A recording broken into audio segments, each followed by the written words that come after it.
Hi, my name is Dr. Tyler Wasson. I'm a subversive awareness coach, also known as a mindfulness life coach. Um, Someday I'm going to make a video kind of explaining what I mean by subversive awareness, and you may pick up on a little bit of that today. But the topic I want to talk about today is something that a lot of my clients come to me asking for help with, kind of related to concerns about low self-esteem. And that is comparing themselves to other people. They think that the problem is that they compare themselves to others too much or at all. And they would like help stopping that. They would like to stop comparing themselves to other people. And I'm here to kind of challenge that idea and to basically let you know that from the way I see things, you can't really stop that. And in fact, you probably shouldn't stop that. What I'm asking for people to do is to stop the internal battle with yourself about comparing yourself to other people. That this is a battle that you will never, ever win. Thought stopping used to be a thing that psychologists would recommend to clients, and that has fallen out of popularity. That just simply does not work. You cannot stop certain thoughts. For instance, I want you to not think about a red beach ball right now.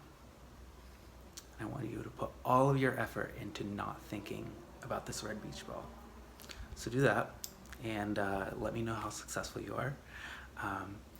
And obviously you're thinking about a red beach ball right now. You might think of other things, but you will absolutely not stop thinking about a red beach ball. So again, I just want to reinforce this idea that you will never win this internal battle. You will never win this battle. You'll never win in this agenda of trying to stop a certain type of thinking. What I want to propose to you is that the reason that you will never win this battle is because this is simply a part of natural selection. This is the way we are wired. The only way you will ever not compare yourself to other people is if you are a narcissist, a sociopath, or dead. Now, should you quote me on that? Probably not. But the point being is that not comparing yourself to other people is actually not a great goal to have. And where natural selection fits into this is that, early human beings were very much tribal people. Survival depended on counting on the people around you for food, for shelter, for clothing, the basic necessities of life, for protection against other tribes or other animals, or whatever the case may be.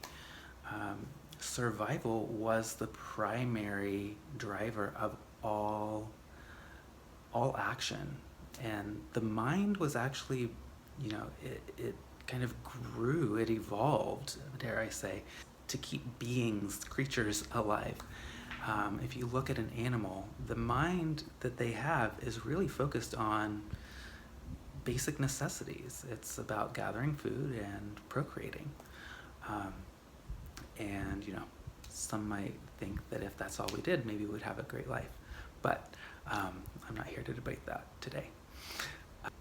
And so the survival need here of comparing ourselves to other people is really about social survival in this context, in the tribal context.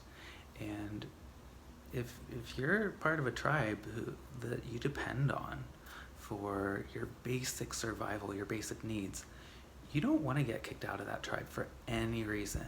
And so you spend all your time looking around. What is everyone else doing? Am I fitting in? Am I contributing enough? Because if you don't contribute enough, you probably will be let go.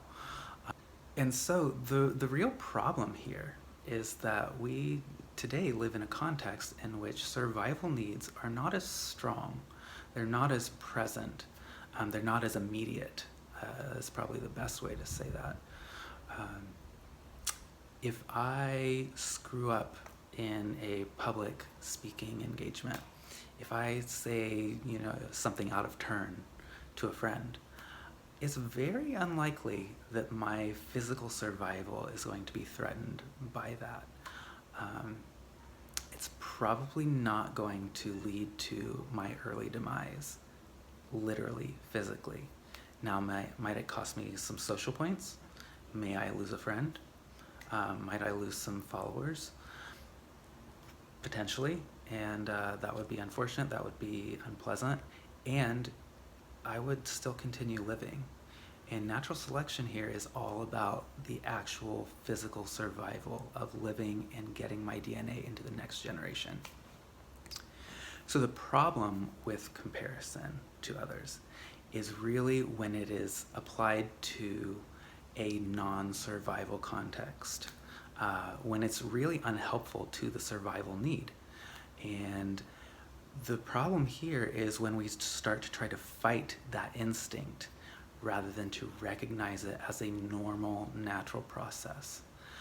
When you can start to accept the normal, natural processes that the mind kind of throws at you, it really loosens your grip on needing to control everything.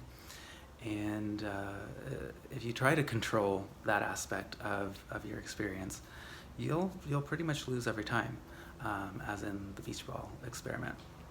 So the solution here, I don't want to leave you without a solution to comparing yourselves to other people. The solution here is to become aware of what the comparison is.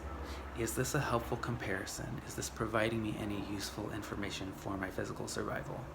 Most often the case is going to be no, it is not.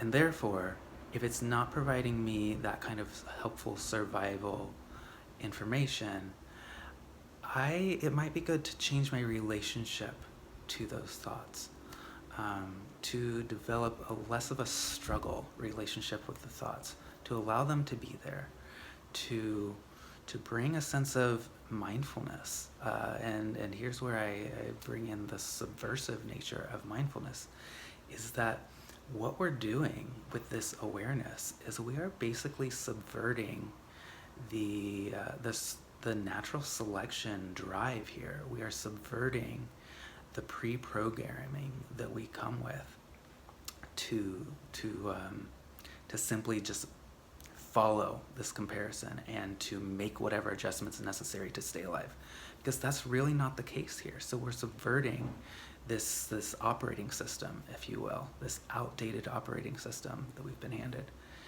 We're subverting that. We are allowing ourselves to proceed with the next useful step, whatever that may be in any given scenario. And I won't go into the way to positively use social comparison here, but rather my intention with this video is to kind of debunk this idea that we shouldn't be comparing ourselves to other people and that it's a problem to compare ourselves to other people. It's actually quite a natural thing that we all do.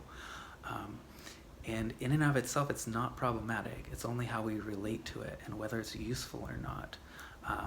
And when it's unuseful, to still not fight with it, but rather to allow the process to unfold, not get all wrapped up in kind of the meaning that it has, and to, again, proceed with what matters to us, to, as a lot of my hashtags say, do what matters. And that is really, really the goal. So I hope that this is helpful.